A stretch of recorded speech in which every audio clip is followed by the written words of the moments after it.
Assalamualaikum warahmatullahi wabarakatuh. Sir, pandap. Sir, pandap.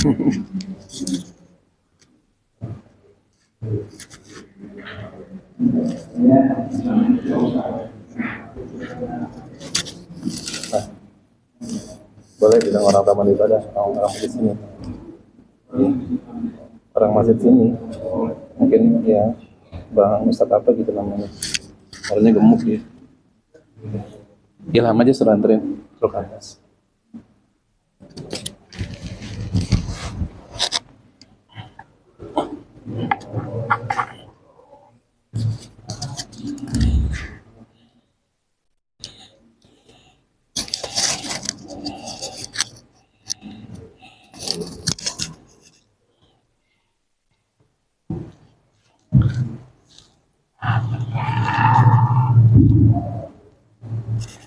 Assalamualaikum warahmatullahi wabarakatuh.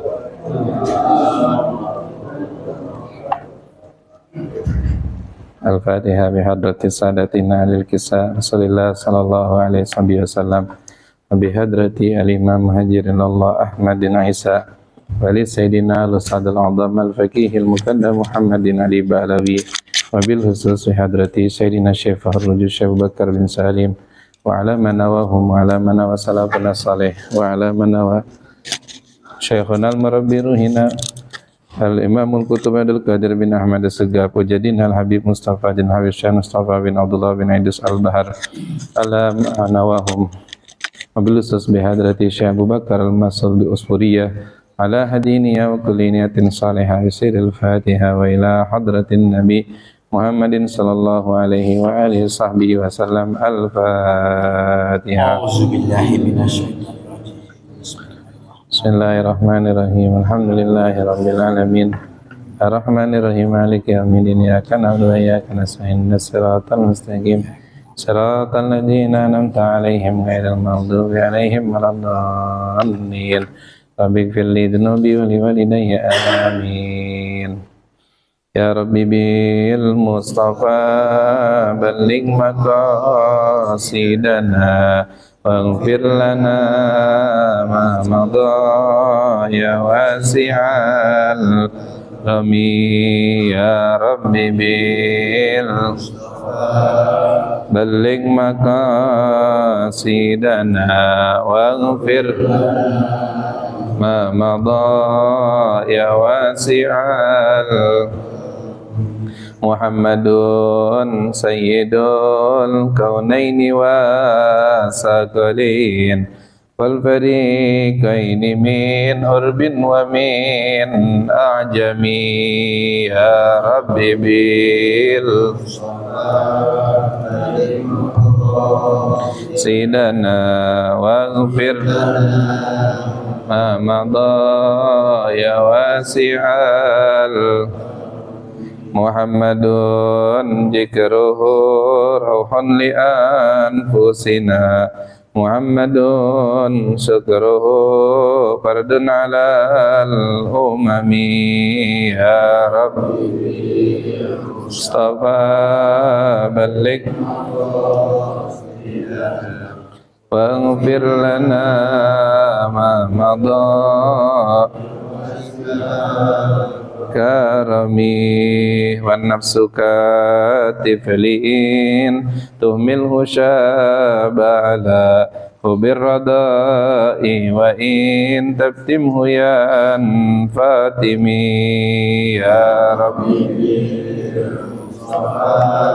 balligh maqasidana waghfir ma madha ya wasi'al astaghfirullah min qaulin bila amalin laqad nasabtu bihi naslan nidhi ukumi ya Rabbi Mustafa balligh sayyidana waghfir ma madha ya wasi'al Rami Allahumma salli wa sallim wa barik alaihi wa ala alihi. Alhamdulillah wassalatu wassalamu ala sayyidina wa nabiyina Muhammadin sayyidil mursalin wa ala alihi wa sahbihi wa man tabi'ahum bi ihsani ila yaumidin, amma ba'du. Alhamdulillah, kita bersyukur kepada Allah Subhanahu wa taala atas segala limpahan rahmatnya dan kasih sayangnya. Kita bisa hadir di tempat yang penuh dengan keberkahan dan kemuliaan ini. Untayan kalimat indah kita sampaikan teruntuk baginda kita Nabi besar Muhammad sallallahu alaihi wasallam. Mudah-mudahan Allah hadirkan kita di masjid ini, di tempat yang penuh dengan keberkahan ini. Kita hadirkan pula keluarga kita, saudara-saudari kita, orang yang kita kenal, yang kita cintai, bahkan yang mencintai kita dan juga yang membenci kita. Mudah-mudahan apabila dalam keadaan sakit, penyakitnya diangkat oleh Allah Subhanahu wa taala. Yang sedih Allah ganti kesedihannya dengan kebahagiaan. Rezekinya yang sedikit Allah banyakin. Allah anugerahkan anak-anak keturunan kita saleh dan saleha. Yang udah pada meninggal dunia, Allah jadiin kuburnya teman-teman surganya Allah Subhanahu wa taala. Dan jika Allah wafatin kita dalam keadaan husnul khatimah, amin ya rabbal alamin. Bagaimana kabarnya semuanya? Alhamdulillah. Alhamdulillah, sehat semuanya. Alhamdulillah. Sudah pada makan apa belum? Belum. Alhamdulillah, masya Allah ya. Lanjutkan kajian kita, pembahasan yang kemarin tentang ayat wa naza'na ma fi sudurihim min ghillin ikhwanan ala sururim mutaqabilin. Ya, di hati mereka tuh dicabut rasa dendam yang berada di dalam hati mereka. Jadi orang kalau udah masuk ke dalam surga itu udah nggak ada dendam lagi. Kalau dia bilang di dunianya ntar dah di akhirat kita akan balas juga. Ya, dendam itu hanya di dunia. Kalau di akhirat udah nggak ada dendam. Makanya ada orang hayatuhu fid dunya walakin qalbuhu fil akhirah.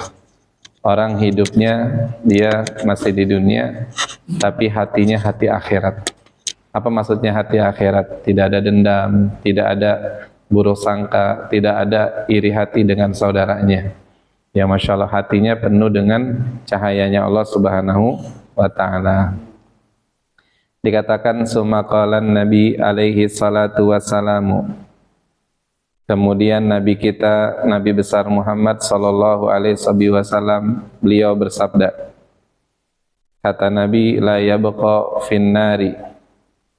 Tidaklah tersisa di dalam api neraka man kana fi qalbihi, orang yang di dalam hatinya misqalu habbatin min khardalin minal iman, apabila terdapat iman walaupun seberat biji sawi, illa yakhruju minha bisyafaati, kecuali orang itu akan keluar daripada api neraka itu dengan syafaatnya Nabi Muhammad sallallahu alaihi wasallam.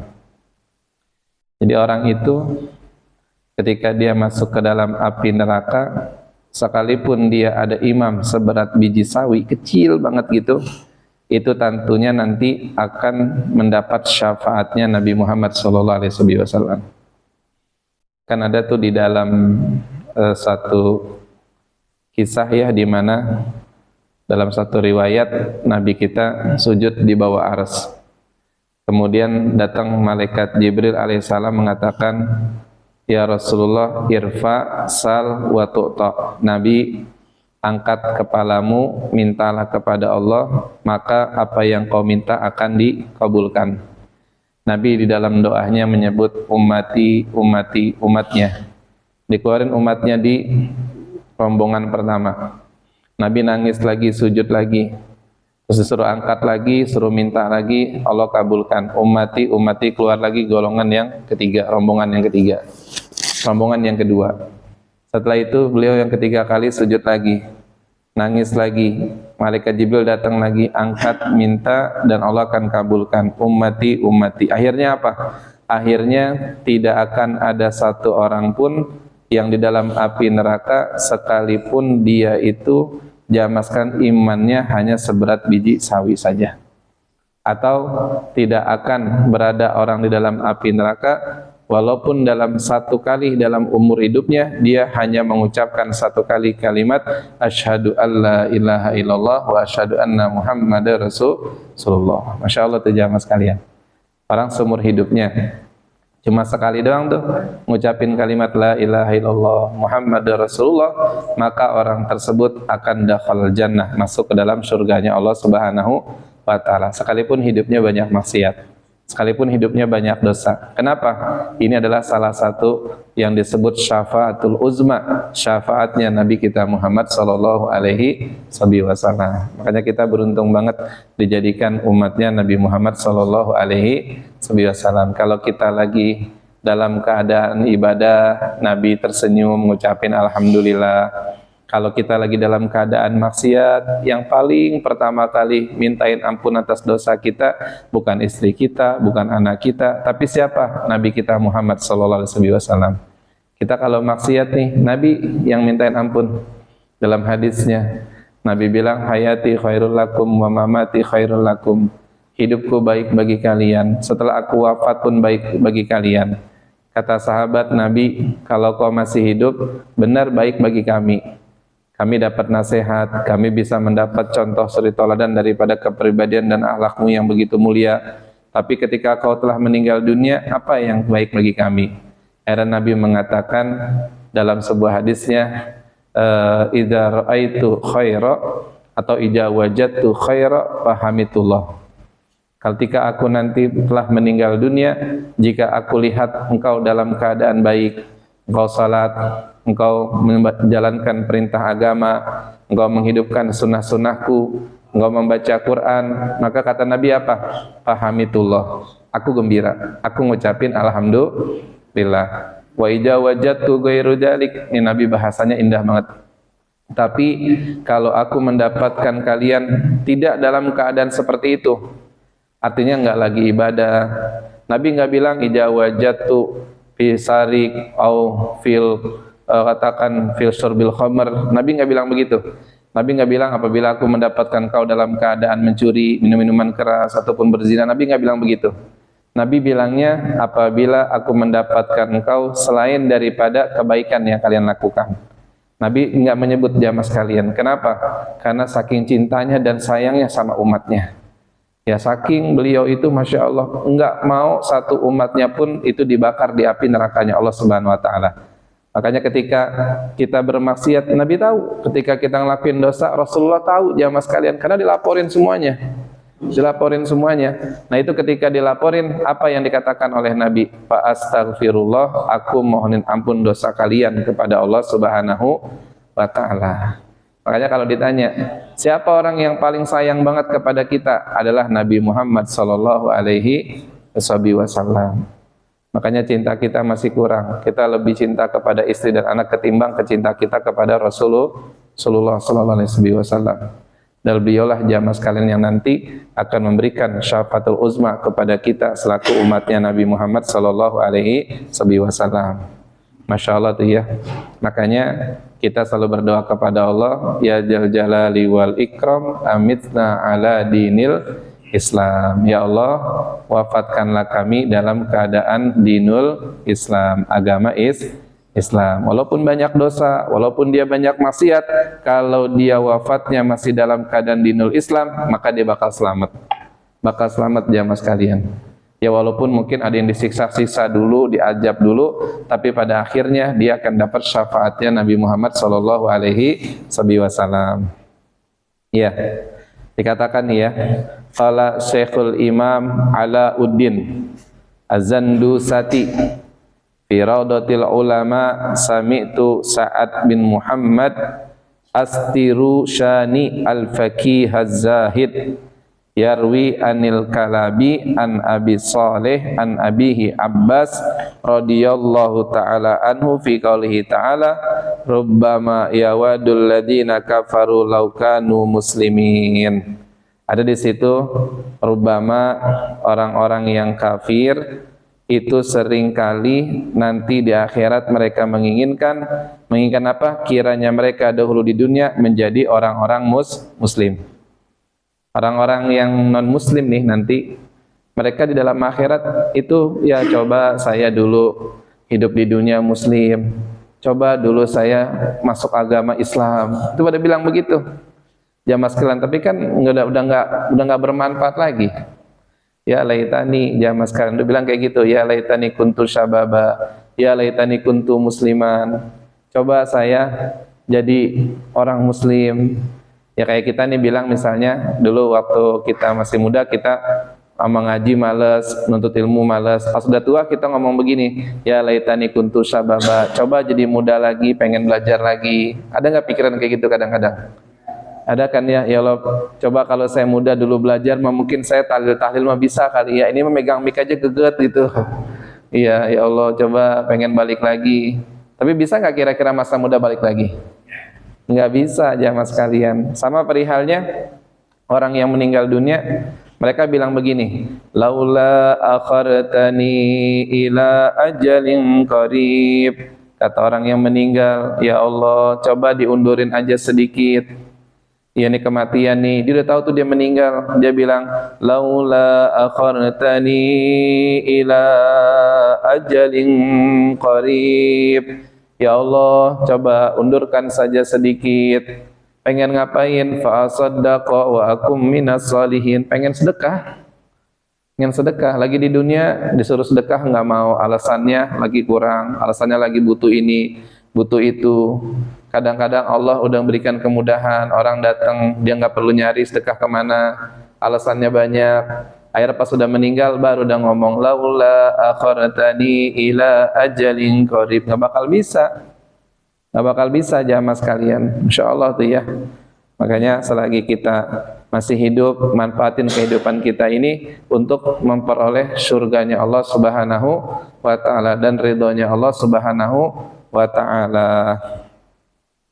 Nah, kemudian waruya an Abi Musa al-Asy'ari radhiyallahu taala anhu anin Nabi sallallahu alaihi wasallam. Qala, di mana jamaah sekalian berkata, dibilang nih ya dalam satu hadisnya, ijaztama'a ahlun nar finnar, apabila berkumpul penghuni neraka di dalam neraka, wa mahu man sya'allah min ahlil kiblah, dan di antara mereka itu ada orang-orang yang dikehendaki Allah dari kalangan ahli kiblat, yaitu orang yang mengerjakan salat. Jadi ketika orang-orang ahli neraka dikumpulkan di neraka, yang di dalam neraka itu enggak semuanya orang yang ingkar. Ada yang di neraka itu orang yang salat, orang yang beribadah ketika di dunia. Ada di situ jamaah sekalian yang Allah memang berikan dia hukuman siksaan terlebih dahulu. Qalal kafirun, orang-orang kafir pada ngomong begini, liman finnari min ahlil kiblah alastum muslimin.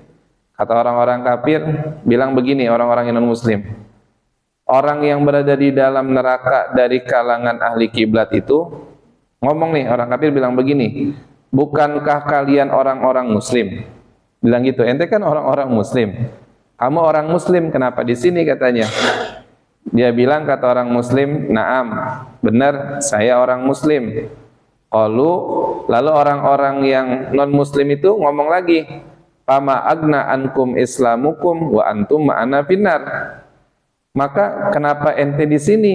Emang Islam kalian nggak bermanfaat katanya? Iya, kok ente Islam di sini? Kalau kita mah wajar kafir di sini katanya gitu. Ini ngobrol, dia pada ngobrol. Ente kenapa di sini? Ente kan sholat, ente kan ngaji katanya. Ya, terus dikatakan qalu, kata mereka nih orang-orang Islam, kanat lana dzunub fa akhidna biha. Saya begini karena walaupun saya sholat, walaupun saya beribadah, tapi saya punya dosa. Kayak kita kan sholat mah sholat, ngibah mah jalan terus. Sholat mah sholat, kalau lagi ngumpul di depan masjid ngomongin orang. Ada nggak yang kayak gitu? Iya, kadang-kadang mohon maaf, ngajinya sengaja ngomongin orangnya 2 jam. Iya, ada kayak gitu. Makanya kadang-kadang kalau ulama bilang begini, daripada begitu mendingan habis ngaji pulang aja deh, pulang semuanya. Pulang jamaah sekalian. Iya, kasih. Ya kadang-kadang begitu, sholat mas sholat, tapi kita sama istri kita ngezolimin. Sholat mas sholat, tapi di kantor kita berlaku zolim sama orang lain. Itu jamaah sekarang, sholat mas sholat, tapi giliran harta warisan dibagi, maunya yang gede, adenya yang kecil dia singkirin. Ya itu banyak yang kayak gitu. Sholat mas sholat, makanya kadang orang suka begini, ya Pak Ustadz, yang namanya warisan, yang namanya harta, maka kagak mandang dia Ustadz. Ya kadang-kadang Ustadz juga kagak ngerti gituan. Iya, ada kan yang kayak gitu bahasanya ya. Iya, makanya kita malu kadang kalau kayak gitu, kita malu, ya Allah. Kalau orang-orang kafir sih ya wajar dia di dalam neraka. Makanya ada bahasa begini dari Imam Ibnu Ruslan, ini yang kita paling takut. Beliau bilang fa'alimun bi ilmihi lam ya'malan mu'adzabun min qabli ubbadil wasan. Seorang yang alim mengetahui ilmu tapi dia nggak amalin. Dia tahu ilmunya, jamaah sekalian, gibah nggak boleh, ngambil harta milik orang lain nggak boleh, maksiat nggak boleh, tapi dia malah kerjain. Maka apa jamaah sekalian? Dia akan disiksa melebihi, mendahului penyembah berhala. Ya penyembah berhala belum disiksa nih, dia udah disiksa duluan. Kenapa? Udah tahu tapi ngelakuin. Itu salah satunya kayak gitu. Makanya ada tuh di dalam pembukaan tuh, ya Rabbi bil Mustafa balik maqasid, dan ada kita baca tuh astaghfirullah min qaulin bila amalin. Ya Allah maafinlah kami ucapan tapi kami nggak ngamalin apa yang kami ucapkan. Banyak orang ngucapin sabar-sabar, kita sendiri nggak sabar. Kita ngucapin sama orang, sama istri kita, sama keluarga kita, jangan ngomongin orang, kita sendiri paling demen ngomongin orang. Begitu nggak Bapak-bapak? Iya, itu kita, bukan orang lain, kita. Kita nggak bilang orang lain, itu diri kita, begitu. Iya, ini kata orang muslim ya. Kami sholat mas sholat, ngaji mengaji, tapi kami punya dosa. Ini kalau saya tanya yang hadir di sini, ada nggak yang datang di sini kagak punya dosa? Ada nggak? Kalau yang berani, Ana Pak Ustadz nggak punya dosa, berani ngomong kayak gitu? Enggak, saya juga nggak berani. Punya dosa kita semuanya. Jangankan yang kemarin, nih yang sekarang aja, dari pagi sampai sekarang dosa kita udah numpuk. Dosa kita udah numpuk ya mas kalian. Makanya kalau Sayyidina Umar bilang, orang kalau keluar rumahnya baru buka pintunya doang, udah dibuka 700 pintu maksiat ya mas kalian. 700 pintu maksiat. Makanya ulama-ulama dulu jarang mau keluar rumah kecuali cuma dakwah, ngajar, ngaji, nyari harta atau nyari buat infak buat keluarganya, nyari nafkah buat keluarganya. Setelah itu udah keluar, pulang, istirahat jamaah sekalian. Kalau kita kadang kan beda, emang maunya kadang kita kumpul, ayo kumpul, ayo bareng, ayo ngopi. Ngopinya sih cakep, tapi ujung-ujungnya yang jadi masalah kalau ngomongin orang. Ada nggak yang Bapak, ayo ngopi, kita beli martabak, makan durian. Ayo Pak Ustadz, nih ada satu hadis tolong jelasin. Iya, ada nggak kayak gitu? Ada. Iya, jelasin satu hadis. Ya tentang masalah apa? Oh gitu Pak Ustadz, ya saya mau tanya. Dan bertanyalah tentang diri kita, jangan bertanya tentang orang lain.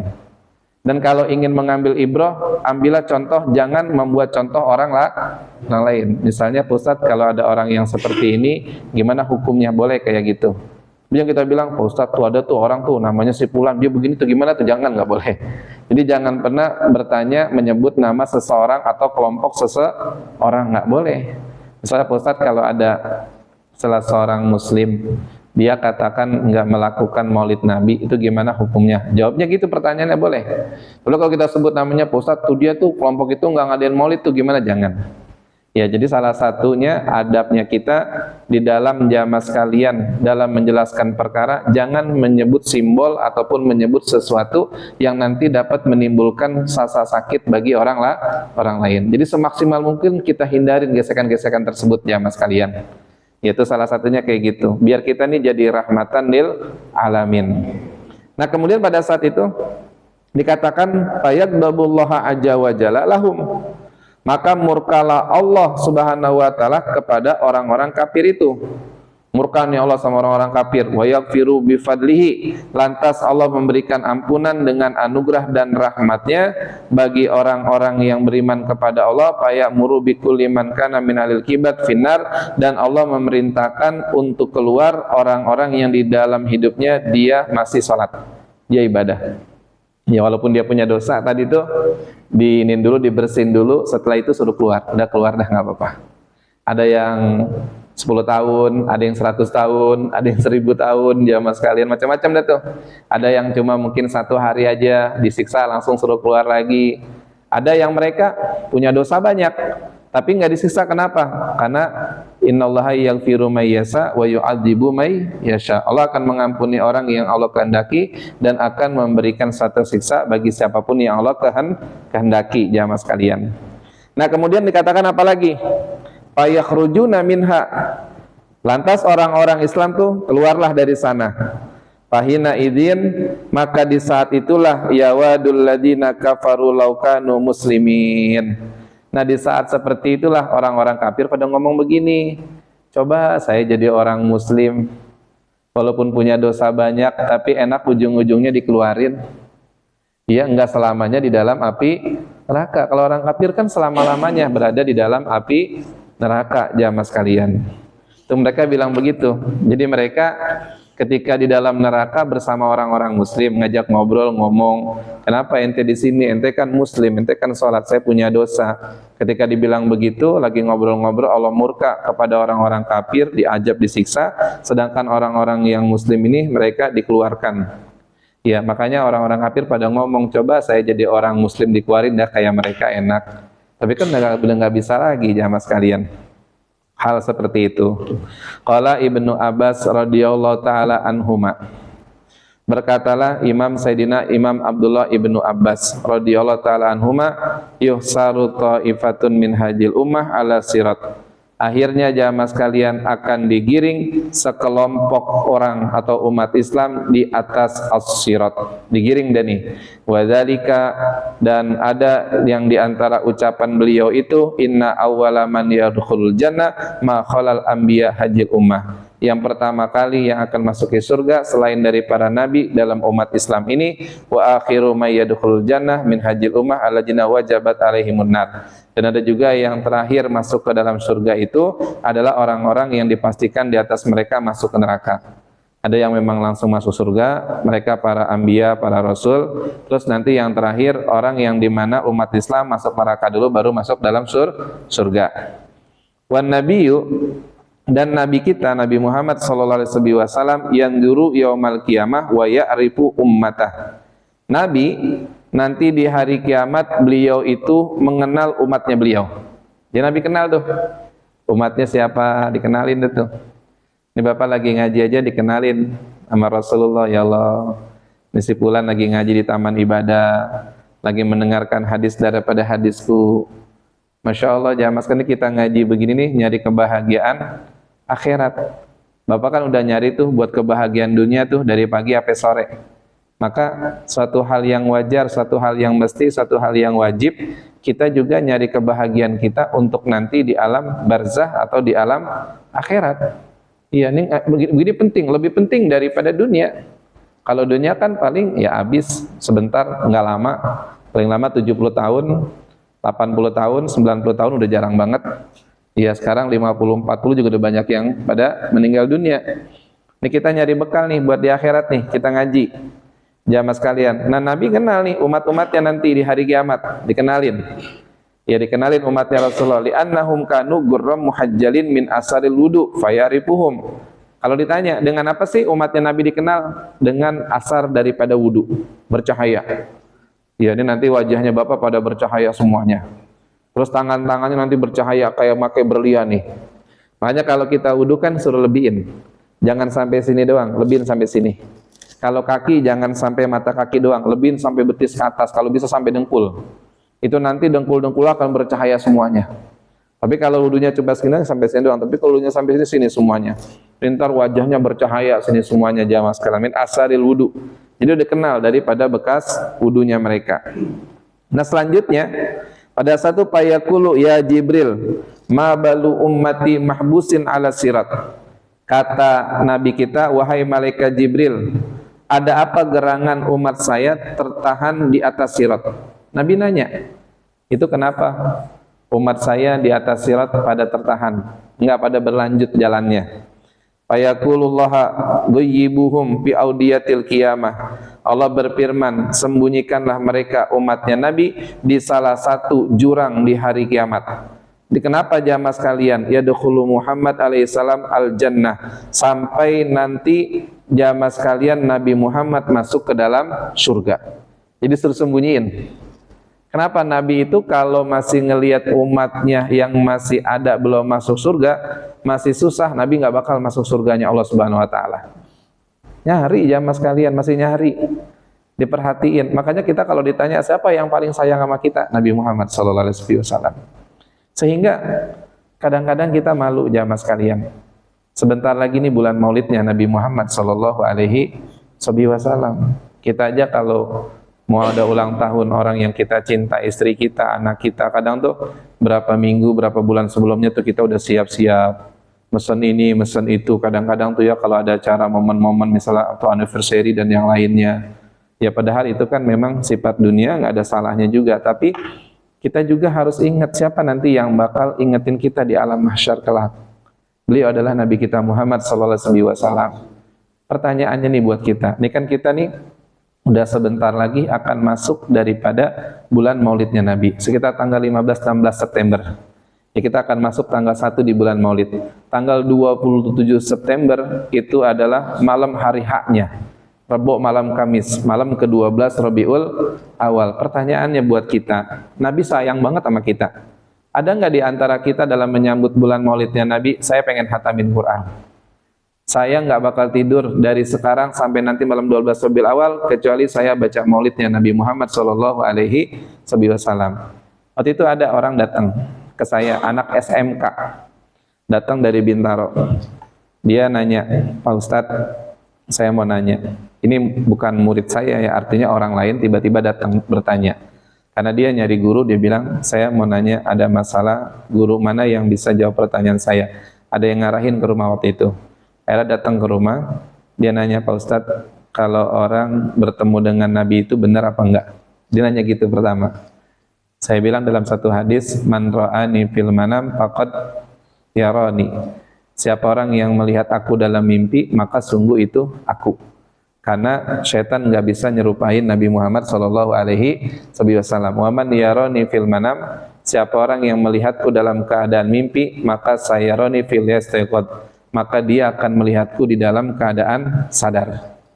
Jadi kalau ada orang nih udah ngeliat Nabi dalam mimpi, Bapak, itu setelah itu selanjutnya dia bukan lagi dalam keadaan mimpi, tapi dalam keadaan sadar lagi ngaji, dia bisa tahu datangnya Nabi Muhammad Shallallahu Alaihi Wasallam. Itu hal kayak gitu, Masya Allah. Bahkan Al-Habib Abdul Qadir bin Ahmad Segaf, gurunya Habib Umar, Syekhuna, itu di Jeddah, jamaah sekalian, Allahu yarham al-maghfurlah, itu alimamul kutub. Namanya Habib Abdul Qadir bin Ahmad Segaf, Allahu yarham, ya beliau udah meninggal. Waktu saya di sana, beliau masih hidup 2007, itu beliau meninggal duniaan, situ, sekitar tahun tersebut. Itu beliau jamaah sekalian bilang begini, kalau datang guru kalian dalam satu majlis, jika majlis itu tidak ada ghibah, majlis itu nggak ada mengomongin sesuatu dari para pentingan dunia, nggak jelekin orang lain, majlis itu hanya satu tujuan, ngajak kita kepada Allah, cinta kepada Rasulullah, ketahuilah di samping guru kalian ada Nabi Muhammad SAW.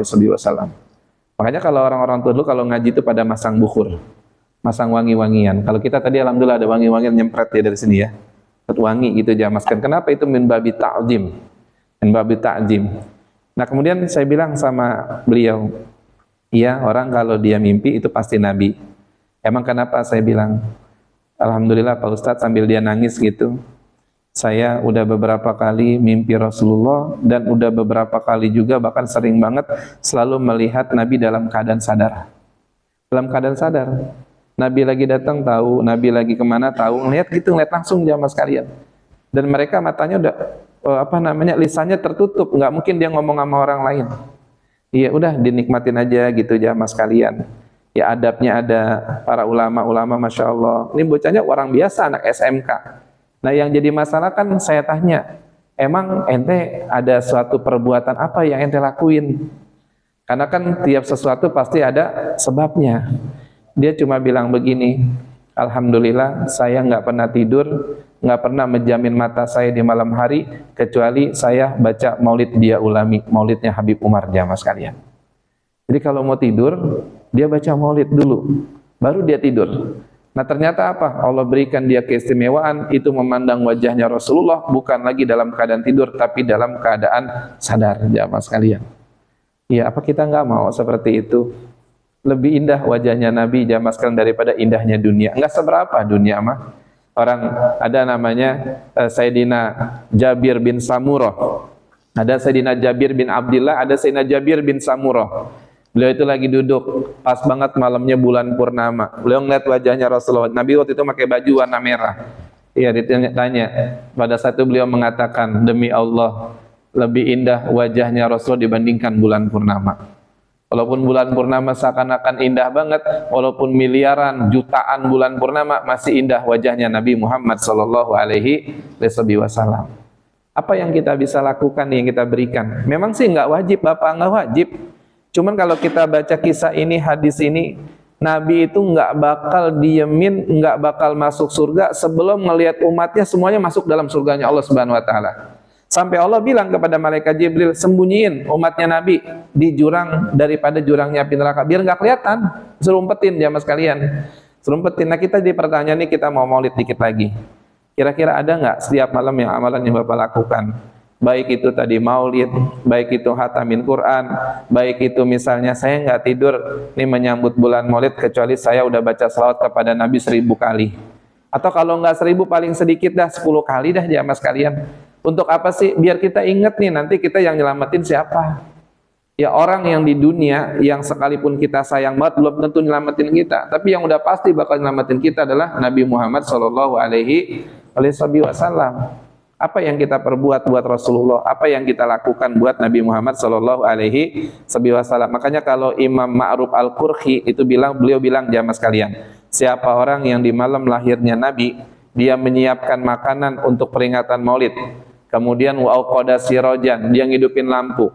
Makanya saya mah pesan banget buat masjid ataupun teman-teman saya nih atau orang yang saya cintai, kalau bisa di malam Maulid masjid terangin semua, jangan dimatiin lampunya. Khusus malam 12 Rabiul Awal. Kalau bisa lampunya tambahin, terangin jamaah sekalian. Kalau orang nanya kok masjid nggak dimatiin sih, ini malam Maulidnya Rasulullah. Malam Maulidnya Nabi. Dan apalagi wa jauma ikhwanan, kumpulin teman-teman. Ntar malam 12 Rabiul Awal di masjid sini habis maghrib kalau bisa baca Maulid Nabi kita Muhammad sallallahu alaihi wasallam. Ya bapak-bapak aja nih, pengurus-pengurus aja. Nanti mah kalau mau ngadain skala lebih besar, ya nanti itu mah lain beda dah ini mah. Ini mah buat jamaah-jamaah aja yang hadir di sini. Tujuannya buat apa? Ijharul farah. Kita nampakin kegembiraan untuk lahirnya Nabi Muhammad sallallahu alaihi wasallam. Terus apalagi? Jamaah sekalian selain daripada itu, wala bisa jadi dan pakai baju baru. Atau pakai baju yang Bapak suka di malam Kamis tersebut. Pakai baju yang suka, yang rapi. Terus apalagi? Pakai minyak wangi, ta'aturo. Minyak wangi semprotin semuanya bersihin. Tajamula, dandan. Kukunya nih kalau panjang diguntingin, rambutnya kalau nggak rapi. Rumahnya juga dibersihin, kabang-kabangnya, ordehnya semuanya. Saya tanya gini, kita kalau mau hari raya Idul Fitri, Lebaran, malamnya kira-kira atau sebelumnya pada sibuk nggak? Sibuk, rumahnya dirapin, diwangiin semua. Sekarang saya tanya lagi, apabila enggak ada Rasulullah, ada enggak Idul Fitri? Enggak ada. Idul Fitri, Idul Adha ada karena adanya Nabi Muhammad sallallahu alaihi wasallam. Makanya kelahirannya Rasulullah itu dikatakan sebagai Idul A'yad. Id daripada segala hari raya Id adalah lahirnya Nabi Muhammad sallallahu alaihi wasallam. Itu jamaah sekalian. Makanya lebih semangat lagi. Masya Allah, sambut jamaah sekalian. Kalau enggak, bagaimana caranya nyambutnya? Jangan berbuat dosa, jangan berbuat maksiat, bahagiain Rasulullah. Buat nyambut malam 12 Rabiul Awal. Ada cerita Bapak, orang maksiat mulu. Tapi ternyata pas dia meninggal dunia, orang pada bingung. Kuburnya wangi, terus Masya Allah orang mimpi dia berada dalam satu kenikmatan. Ketika ditanya istrinya, kenapa suami bisa kayak gini? Dia kan ahli maksiat. Istrinya nangis. Memang, kau benar ngelihat abangku sering maksiat. Kau benar ngelihat suamiku itu penuh dengan dosa. Tapi ada suatu perbuatan yang kalian nggak tahu, wahai masyarakat. Apa perbuatan tersebut? Ketahuilah, suami saya selain daripada dia banyak dosa, dia penuh maksiat, tapi kalau setiap malam 12 Rabiul Awal saya jadi saksinya, mata saya menjadi saksinya, ketika malam 12 Rabiul Awal dia mandi, dia bersihin, dia beli pakaian yang bagus dengan uang yang halal yang dia dapatin bekerja, walaupun dia banyak dosa dan banyak maksiat, dia cari di kampung itu majlis maulid, dia hadir, enggak marhabanan kecuali meneteskan cucuran air mata saking rindunya dengan Nabi Muhammad SAW. Langsung orang pada bengong semuanya jamaah sekalian. Kita nggak ada yang tahu. Kita mungkin ngecap orang si fulan buruk, si fulan nggak bagus. Kita kan nggak tahu amaliyah di rumah gimana. Kadang-kadang kita kan ngukumin orang dengan apa yang kita lihat. Ya makanya kan Nabi bilang apa? Husnudon, jangan suudon.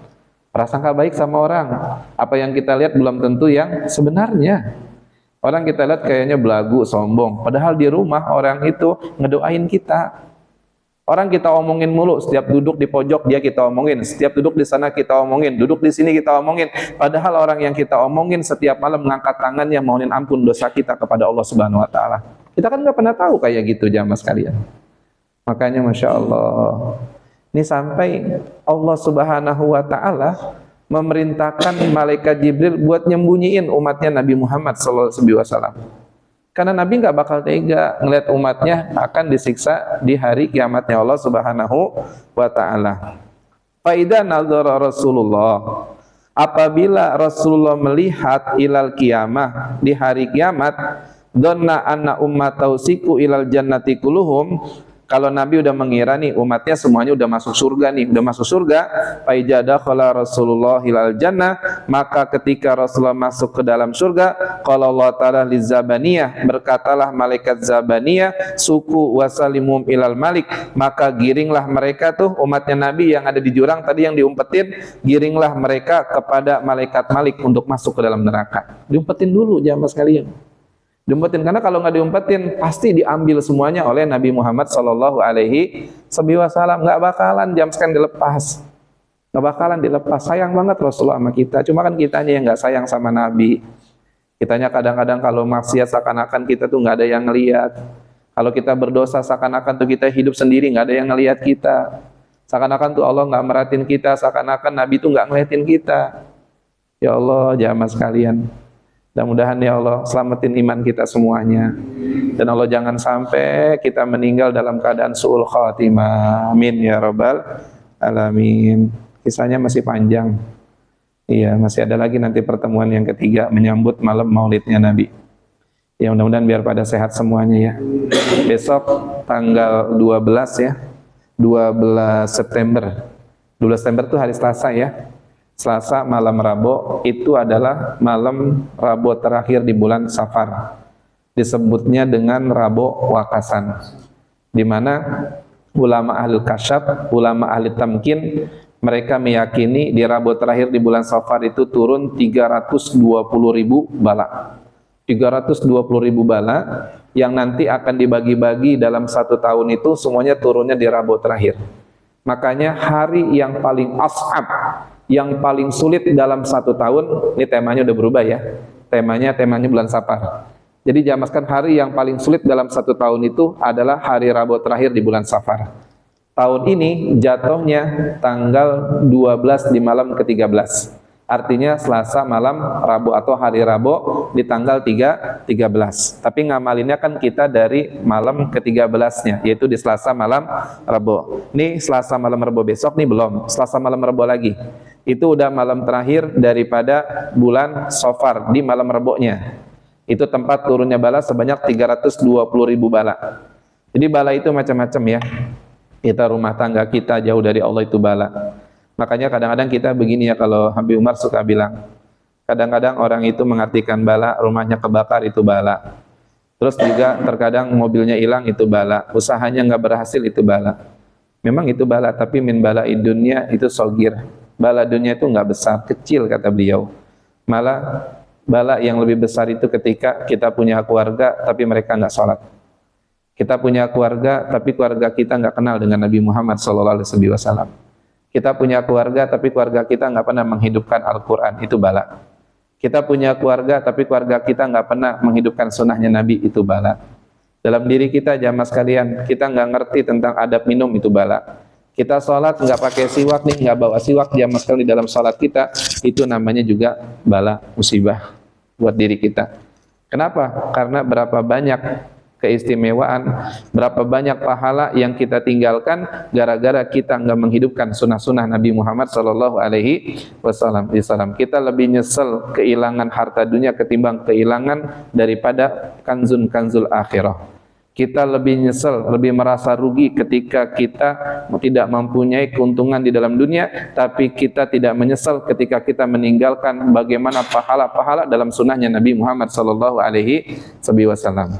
Makanya kalau dalam arti sunnah itu bukan seperti ini, dikerjakan mendapat pahala, ditinggalkan tidak apa-apa, bukan. Sunnah itu dikerjakan mendapat pahala, kalau kita tinggalkan rugi jamaah sekalian. Contohnya nih, orang pakai siwak 2 rakaat itu lebih baik daripada 70 rakaat dengan sholat tanpa siwak. Kira-kira rugi nggak? Rugi. Terus sholat 2 rakaat sebelum sholat subuh lebih baik daripada dunia dan isinya. Kalau kita nggak sholat, rugi nggak kita? Rugi jamaah sekalian. Itu seperti itu. Nah makanya biar kita nggak terkena bala, ulama mengajarkan kita 4 perkara. Yang pertama jamaah sekalian, sholat sunnah 4 rakaat. Ya, sholat sunnah 4 rakaat. Sunnahnya ini bisa kita katakan sholat sunnah mutlak, bisa kita niatkan juga sholat sunnah lidaf'il bala, sholat sunnah untuk menolak bala. Jadi niatnya gini, bisa usolli arba rakaatin Allahu Akbar, bisa begitu juga.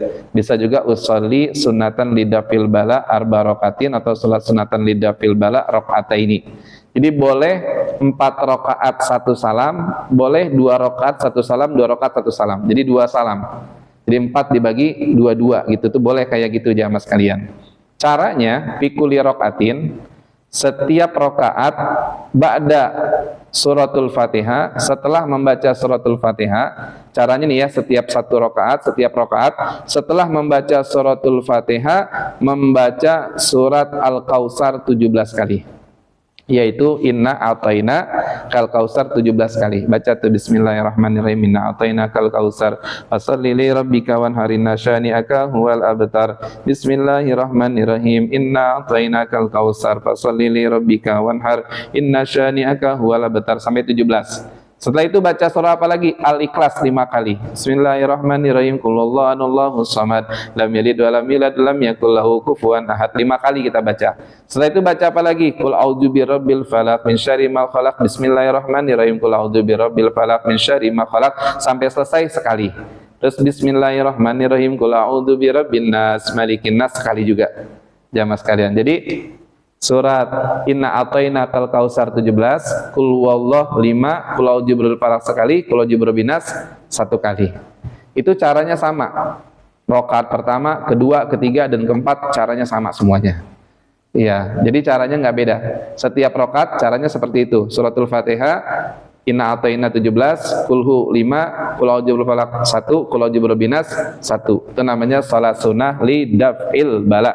Itu dikerjakan boleh ba'dal maghrib. Kalau kami biasanya ngerjainnya ba'dal maghrib bareng-bareng sama jamaah. Boleh gitu, ada yang imamin. Ya tujuannya biar apa? Wujudus syiar, biar adanya syiar. Yang kedua, biar kalau yang nggak paham, yang nggak ngerti bisa ngerti karena diimamin. Jamaah sekalian kayak gitu, boleh habis salat maghrib di malam Rabu di tanggal 12 malam ke-13. Terus yang kedua baca surat Yasin 1 kali. Yang kedua untuk tolak bala baca surat Yasin 1 kali. Pas ayat salamun qaulam mir rabbir rahim, ulang sebanyak 313 kali. Ya, salamun qaulam mir rabbir rahim, salamun qaulam mir rabbir rahim, salamun qaulam mir rabbir rahim. Kalau sendiri banyak nggak? Banyak. Nah, caranya bagaimana? Berjamaah. Ini kalau berjamaah yang kumpul ada 20 orang nih, bapak-bapak 20 orang. Ayo kita salat sunnatul dafil bala, satu kita baca Yasin. Ntar lapar salamun qaulam mir rabbir rahim kita bagi. Berarti kalau ada 20 orang, kita bagi seorang 20 aja udah 400. Ya, caranya gitu. Kalau 20 kira-kira itu berat nggak? Enteng. 20 mah salamun qaulam mir rabbir rahim, salamun qaulam mir rabbir. Bagi aja jamaah sekalian. Dan itu yang biasa kami amalin kayak gitu. Karena kadang-kadang gini, takutnya kalau kita 313, besok orang pada ngomong begini, ya besok mah kagak mau lagi dah, lamaan ini mah. Ya takutnya gitu. Kan kalau dibagi, besok mau lagi dah, kenapa? Enak, ini mah bareng-bareng enteng gitu. Begitu jamaah sekalian, namanya ibadah kita harus bisa mengetahui bagaimana kekuatan daripada jamaah yang ada. Nah kemudian apalagi yang ketiga? Yang ketiga, ambil kertas nih, kertas putih gitu polos, pakai spidol hitam aja yang bisa kalau direndam di air dia bisa hilang. Ya spidol, tulis 7 ayat. Ya tulis 7 ayat. Ayatnya itu yang pertama, salamun qaulam mir rabbir rahim. Itu ayat yang pertama. Yang kedua, salamun ala nuhin fil alamin. Terus salamun ala nuhin fil alamin. Terus yang ketiga, salamun ala Ibrahim. Ya itu yang ketiga. Yang keempat, salamun ala Ilyasin. Yang kelima, salamun ala Musa wa Harun. Yang keenam, salamun alaikum tibtum padkhuluha khalidin. Di kertas kita tulis tuh. Yang ketujuh, yang terakhir, salamun hiya hatta matla'il fajr. Nah kalau Bapak misalnya, Pak Ustadz tadi kita apal juga enggak, nulisnya apa lagi Pak Ustadz? Itu gimana? Boleh Bapak mungkin bisa dilihat di internetnya. Ya kan kalau udah dikasih tahu guru mah nggak apa-apa ya. Yang nggak boleh tuh kalau belajar nggak ada gurunya melalui internet, nggak boleh tuh, namanya gurunya guru Mbak Google, nggak boleh. Karena dibilang man ta'allama bi ghairi syekh fa syekhu syaiton. Orang kalau belajar dengan tanpa guru maka gurunya setan. Tapi kalau guru bilang cari di internet, tinggal ketik tuh. Ketiknya gimana? Amalan Rabu terakhir di bulan Safar. Itu ada biasanya entar dalam kitab Kanjun Najah tuh ada. Antara ada tulis tuh ayat-ayatnya, tulis di kertas, entar direndam di air. Jadi setelah Bapak tulis di kertas lembaran, tulis di kertas nih selembaran, terus rendam dulu di air. Airnya itu yang bagus sih air galon, udah enak, nggak usah masak lagi tuh. Air galon, masukin tuh kertasnya di galon, nanti airnya buat mandi, buat minum itu dianjurkan. Di dalam kitab Kanjun Najah bilang apa? Buat anak-anak kita, istri juga diminumin suruh pada mandi. Dikit pakai gayung, campur sama air yang ada di dalam kamar mandi, ntar buat mandi. Tujuannya apa? Kalau ada keburukan-keburukan di dalam diri anak kita, istri kita, bahkan diri kita, itu mudah-mudahan dengan berkah daripada ayat-ayatnya Allah, itu jamaskan tabarukan minal ayatillah, itu akan menjadi syifa bagi kita semuanya. Iya, kalau kita kan mungkin nggak banyak tahu, tapi kita taslim kepada para ulama-ulama ahli tamkin. Ahli tamkin, orang-orang yang saleh. Jadi kalau di dalam amalan ini udah kita taslim aja, percaya. Selagi ini jamaah sekalian memang dikatakan oleh guru-guru yang sahih. Guru-guru yang dimana memang jamaah sekalian mempunyai kesanadan yang kita tidak ragukan. Seperti itu adanya. Nah kemudian yang terakhir, yang keempat. Yang keempat adalah jamaah sekalian bersedekah. Bersedekah. Kalau tadi tuh air dibilang kalau yang nggak mau sholat, yang kagak mau baca yasin dan minum air aja. Jadi kalau satu keluarga kita yang nulis satu boleh. Bisa di masjid juga boleh nih, ada yang nulis satu, taruh di air galon, terlain pada minum boleh tuh. Ada yang ngambil airnya di di botol tuh dibawa pulang buat anak istrinya, boleh buat minum sama buat mandi silakan. Tulis tuh ayatnya kayak gitu. Kalau di Habib Ali Kuitang itu tulisannya ada semacam kayak rumusnya dia. Ada bentuknya gitu ya, ada rumusnya. Tapi ada juga yang langsung nulis kayak tadi aja. Salamun qaulam mir rabbir rahim. Salamun ala nuhin fil alamin. Salamun ala Musa wa Harun. Salamun ala Ibrahim. Salamun ala Ilyasin. Salamun alaikum tibtum fadkhuluha khalidin. Salamun hiya hatta matla'il fajr. Ya, nah yang keempat tadi sedekah. Ya Bapak misalnya kalau ngerjain di masjid nih habis salat maghrib di malam Rebo, Bapak sholat dapil balanya, baca yasin bareng-bareng, terus ada yang nulis, habis itu kan mungkin waktu sholat isya, habis sisa mungkin ada yang mau sedekah, ada yang mau beliin roti, atau mau beliin martabak, makan bareng-bareng di depan, enak.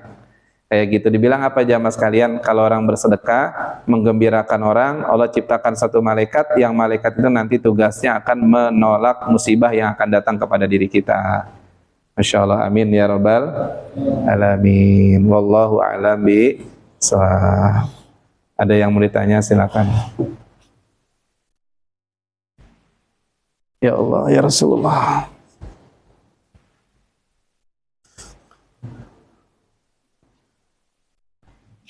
Alhamdulillah, alhamdulillah. Iya Bapak. Waalaikumsalam warahmatullahi wabarakatuh.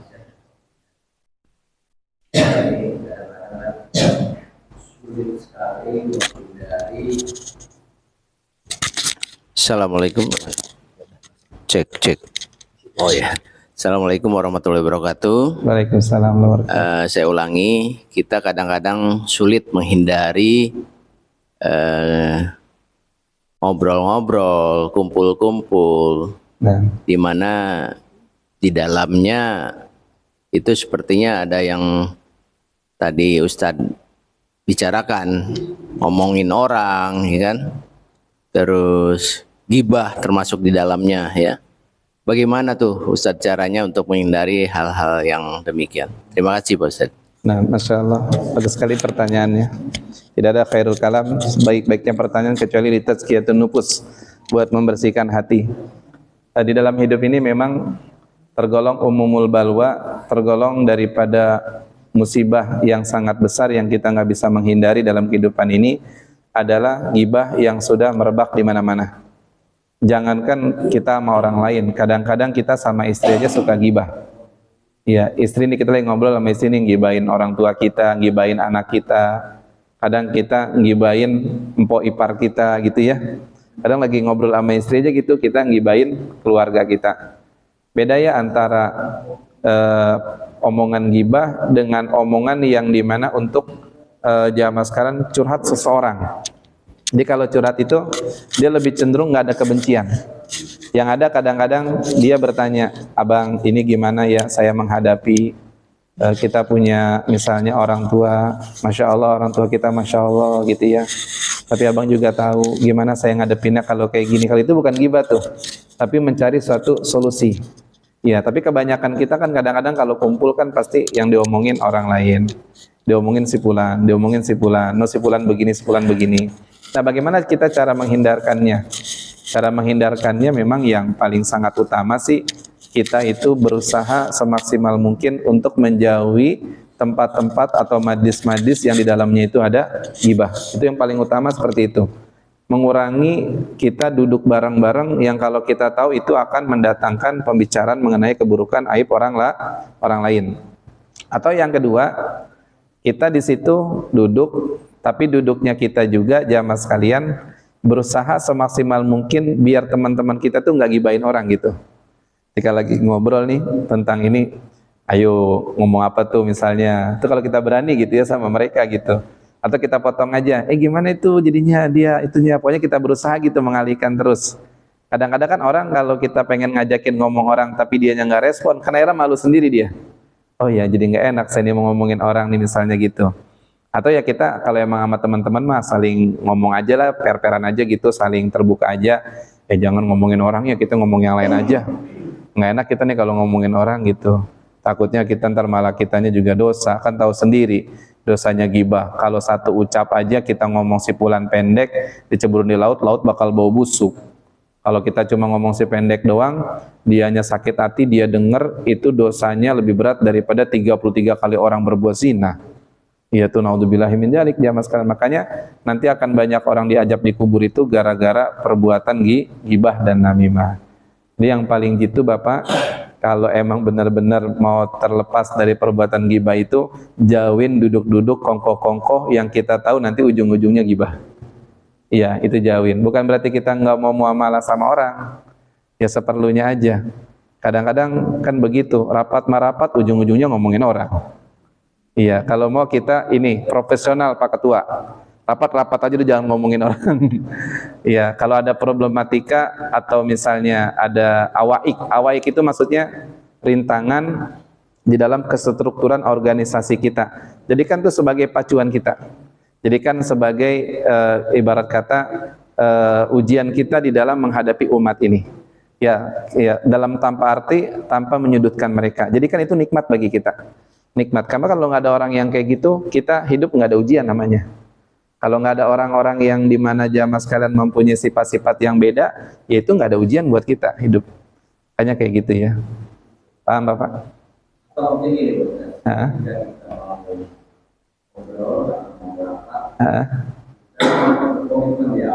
Naam, itu boleh. Sama saya punya grup begitu. Ini khusus rapat, bila mana ada salah satu termasuk saya sendiri misalnya pimpinan ngomongin orang, tolong saya ditegur. Tegur. Seperti itu Iya. boleh ya Ustaz? Boleh. Sama saya punya grup. Di grup ini nggak boleh mengeser politik. Itu misalnya ada tuh grup-grup kita tuh. Iya. Karena politik kepada ribut nanti.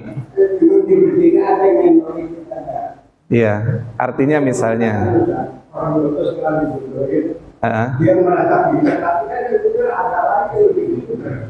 Iya, makanya kadang-kadang beratnya kalau kita punya grup sifatnya.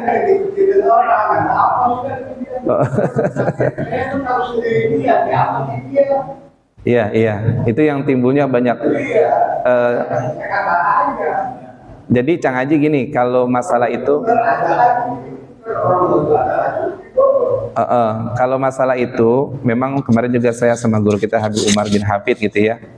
Pokoknya murid-murid saya jangan ada yang ke situ. Iya. Kalau kita nih Kong Haji nih, kita pengen berpolitik secara pribadi personal silakan. Cuman kalau medianya di masjid, medianya grup-grup majlis talim itu jangan.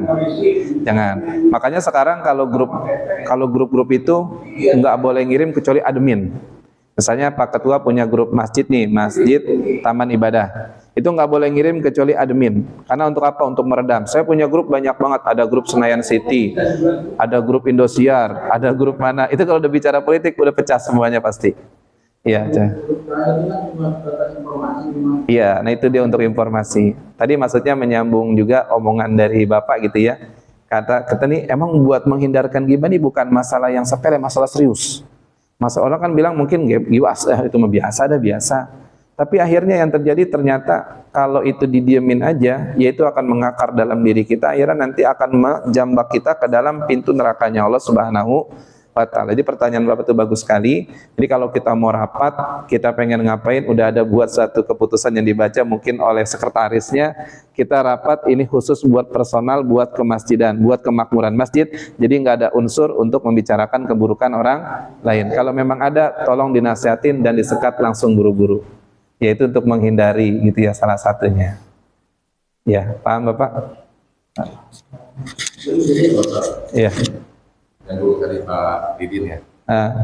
Jadi kalau kita udah sama-sama tahu bahwa setiap pertemuan ataupun kumpul-kumpul, apalagi tadi Pak Didin bilang rapat secara resmi, kita tahu itu potensi untuk apalah mendekati gibah, ya debat atau apapun gitu yang tidak produktif, lebih bagus itu sampai udah tahu nih. Berarti kita hindari jangan di masjid ya Pak Ustadz ya. Iya. Kita udah tahu potensinya nih Ustadz, bakal seperti itu gitu ya. Kita akan ngomongin orang atau apapun. Karena kita udah belajar sama Ustadz, udah dipastikan bahwa kita tidak boleh melakukan itu di area masjid. Begitu ya Pak Ustadz ya? Sebenarnya sih namanya gibah itu Pak Ali dimanapun tidak diperbolehkan gitu kan. Betul, apalagi di masjid. Apalagi di saya masjid. Min babil penekanan aula. di situ. Itu dalam kata min babil aula, bab yang utama. Cuma memang kita kan kalau di dalam struktur organisasi itu kan ada yang namanya penyelesaian suatu masalah. Ya, penyelesaian suatu masalah. Misalnya kita punya problem di salah satu kepengurusan kita. Di situ kita bahas tidak ada unsur kedengkian ataupun unsur kebencian sama orang personal tersebut. Melainkan kita membahas ini untuk kebaikan bagaimana ke depan masjid kita. Karena kan kalau ada rintangan nih, ada sesuatu yang nggak bagus kan di dalam suatu tempat, mau nggak mau kita kan harus cari solusinya. Iya, bisa nggak nih? Tapi di situ tetap kita punya suatu prinsip, kita nggak ada sedikit pun di hati kita benci sama orang tersebut. Nggak ada satupun di hati kita ini pengen ngomongin orang, nggak. Tapi yang kita omongin, yang kita bahas ini untuk kemaslahatan umat. Itu kecil banget, bedanya kecil, hati-hati di situ tuh. Ya tipis banget, karena kan kita sebagai orang yang bertanggung jawab. Karena kalau itu kita nggak munculkan, nanti kita nggak bakal bisa menyelesaikan. Sama kayak saya begini nih, sama anak murid saya, anak santri. Ada suatu problem yang saya tahu, otomatis saya harus tabayun sama mereka. Saya tanya, kan saya nggak langsung nanya dia tentunya. Saya nanya dulu temannya, gimana itu dia si Fulan? Apakah itu gibah? Bukan, kan tujuannya untuk apa? Untuk bagaimana islah, memperbaikin kalau dia salah. Atau kita bagaimana ke depan. Karena kalau buat organisasi kita nggak bisa diam kan gitu. Kan dibilang sakata anil haq setan ahras. Orang yang diam dari sesuatu yang benar itu seperti setan bisu. Itu tipis banget bedanya tuh antara gibah, antara mencari solusi, antara kita menghakimi bagaimana dari dua orang yang sedang dalam keadaan polemik. Ya, kalau sebagai tingkatan seperti itu boleh saja kita ngebahas dalam status resmi atau dengan guru kita minta pendapat. Tapi kalau semata-mata cuma ngomongin doang, nggak ada solusinya, malah kita sendiri seakan-akan kita orang yang paling baik, kita yang paling bersih, nah itu yang nggak boleh. Kita udah paham betul itu ada potensi. Kan saya tadi ngomong begitu, penekanannya adalah kita paham betul itu ada potensi untuk debat, ngomongin orang dan sebagainya. Nggak ada yang tahu hati manusia. Pak Ustadz tanya Allah, malaikat aja nggak tahu. Nah kalau gitu kan, ngomong cuma kali aja dah. Dimanapun. Iya, sambil ngopi gitu enak. Dimanapun. Makanya lebih bagus seperti itu. Kalau ada potensi sekali lagi Ustadz. Gitu. Kalau ada potensi buat ngomongin orang dan itu nggak ada solusinya, misalnya nggak ada solusinya, hanya omongan yang terbang kemana-mana gitu misalnya, ya artinya kita kan kalau ingin ngebahas misalnya, ya lebih baik, makanya kita kan ada struktur tuh dalam organisasi, ada penasehat, ya ada penanggung jawab, ada ketua. Nah kalau misalnya itu kita pengen carikan solusi, tentunya undang mereka semuanya. Tapi kalau cuma kita doang mah, lebih baik jangan deh, nggak usah. Udah nggak usah diomongin, dah doain aja yang terbaik, dah gitu aja. Iya, kalau ngopi mendingan kita ngopi ngomongin batang pisang, enakan dikit. Iya. Habis ngomong gitu ngotorin hati Pak Ali, nggak bakal ada ujungnya. Kita kalau ngomongin nggak ada ujungnya, mendingan udah taslim aja. Apa sih taslim itu? Ya udah dah kita serahin kepada Allah. Saya mah berkhidmat, apa yang bisa saya bantu, apa yang memang diperlukan ya saya akan tolong, deh gitu aja paling prinsipnya. Kalau saya masalah Pak, di masjid. Ya, masjid itu kasihan, jauh dari keberkahannya malah. Gitu. Kita mau makmurkan ada aja kendala, ganjalan sebagainya. Iya. Lebih bagus udah kalau ada potensi seperti itu udah di luar masjid lah gitu. Ada potensi loh. Kita berdiskusi, tabayun dan sebagainya. Tapi ada potensi, udah jangan. Iya. Itu usulan. Gitu. Makanya kalau kata Habib Jindan nih ya, kita kalau jadi pengurus, jadi ketua gitu, Pak Ketua, itu harus punya sifat masa bodoh. Masa bodoh tuh maksudnya kalau ada potensi-potensi apa di jajaran kita yang nggak baik, lebih baik udah diinin aja, lepas. Ya artinya sampai saya gitu, saya kan sebagai pimpinan pusat dari 50 majlis. Itu kalau ada yang macam-macam saya bilang gini aja, ente mau ngaji, nggak mau ngaji ya udah, saya bilang. Ya kita nggak repot-repot sama ente. Ente mau khidmah, nggak mau khidmah ya udah nggak apa-apa. Kalau ana salah, ana minta maaf, udah gitu aja. Iya, kalau emang ente mau berkhidmah, ente ikutin ana. Kalau ana ngikutin ente ya nggak bakal bisa, saya bilang. Sekarang ketuanya siapa? Gitu. Makanya harus tegas. Bukan berarti kita kejam, harus tegas. Karena kalau nggak tegas nanti di bawahnya udah berombang-ambing terus. Nggak ada mahkodanya. Makanya itulah pentingnya ketika kita berkumpul dalam satu perjalanan, adakan di situ seorang amr, seorang pimpinan. Itu. Ya cukup ya, kalau ini mah dibahas kepanjangan ya. Iya, Masya Allah. Ini mah buat tambahan doang biar pada sehat semuanya ya. Biar pada berkah, tambah wawasan aja. Iya, mudah-mudahan biar pada sehat dan afiat. Mudah-mudahan Allah berikan kita keberkahan dunia wal akhirat. Dan mudah-mudahan ya Allah makin tambah cinta kepada Allah dan Rasulnya. Menyambut malam 12 Rabiul Awal. Mudah-mudahan semuanya diberikan keimanan dan ketakwaan kepada Allah Subhanahu wa taala. Dan juga kita berdoa orang-orang tua kita yang sudah tiada, Allah jadiin kuburnya teman-teman surganya Allah Subhanahu wa taala. Ala hadiniyah wa kulli niyatin salihah. Siril Fatihah wa ila hadratin Nabi Muhammadin sallallahu alaihi wasallam. Al-Fatihah. Syaitanir rajim. Bismillahirrahmanirrahim. Alhamdulillahirabbil alamin. Innas siratal mustaqim siratal ladzina an'amta 'alaihim ghairil maghdubi 'alaihim waladdallin. Rabbighfirli. Bismillahirrahmanirrahim. Alhamdulillahirabbil alamin. Hamdan yu'affi wa yukafi wa mazida. Allahumma salli wa sallim ala sayyidina Muhammadin nuri kasari wa madadikal jari wa jama'anni bihi fi kulli atwari wa ala alihi wa sahbihi ya nur. Allahumma inna nas'aluka min fujaatil khair wa na'udzubika min fujaatil syarr. Rabbighfirli wa liwalidayya warhamhuma kama rabbayani shaghira. Rabbi habli minas salihin. Rabbana atina fid dunya hasanah fil akhirati hasanah wa qina adzabannar. Wa sallallahu ala sayyidina nabiyina Muhammadin sayyidil mursalin la alihi washabihi ajmain walhamdulillahi rabbil alamin. Kabul. Itu saja, sampai ketemu lagi nanti di minggu ketiga ya insyaallah ya. dan biar sehat semuanya. Amin ya rabbal alamin. Kafaratul majlis, akhirul kalam. Assalamualaikum warahmatullahi wabarakatuh.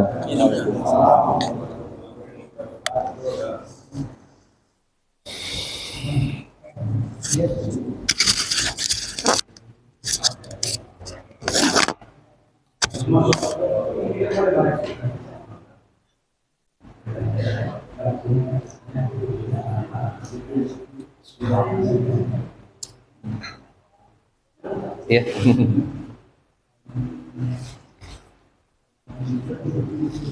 Ali.